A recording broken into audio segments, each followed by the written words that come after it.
கர்த்தர் என்னை ரட்சித்தார், என்னை இப்படி ஆண்டவர் விடுவித்தார் என்று சாட்சியோடு நாம் வாழ்கிற நம்முடைய சாட்சியை கெடுக்கும்படியா நம்மளை விழுங்க நினைக்கிறான் பிசாசு. எந்தெந்த மனிதர்களுக்கு முன்னாலெல்லாம் நம்ம சாட்சியா நம்ம வாழ்ந்தோமோ, யாரெல்லாம் நம்மை கொடுத்து சாட்சி கொடுத்தார்களோ, அவர்கள் எல்லார் கண்களுக்கு முன்னால நம்முடைய சாட்சியை கெடுக்கும்படி பிசாசு என்ன பண்றான்? அவன் பிரயாசப்படுகிறான்.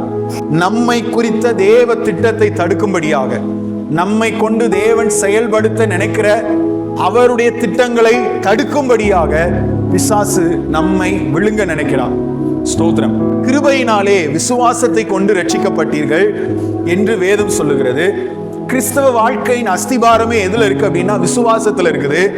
தேவ பிள்ளைகள் நாம் கர்த்தர் ஆராதிப்பதும் ஜெபிப்பதும் ரட்சிக்கப்பட்டதும் இன்னும் கர்த்தர் வருவார் என்ற எதிர்பார்ப்போடு நாம் காத்திருப்பதும் இதெல்லாம் எங்க இருக்கு அப்படின்னா விசுவாசத்துல இருக்குது. நம்மை கொண்டு தேவன் பெரிய காரியங்களை செய்ய நினைக்கிறார். நம்மளை கொண்டு சில ஆத்துமாக்களை கர்த்தர் ரட்சிக்க நினைக்கிறார்.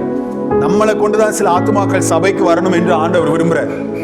நம்மளை கொண்டு தேவன் செயல்பட வேண்டும் என்று ஆண்டவர் விரும்புகிறார் இந்த பூமியில. அதை தடுப்பதற்கு பிசாசு என்ன பண்றான்?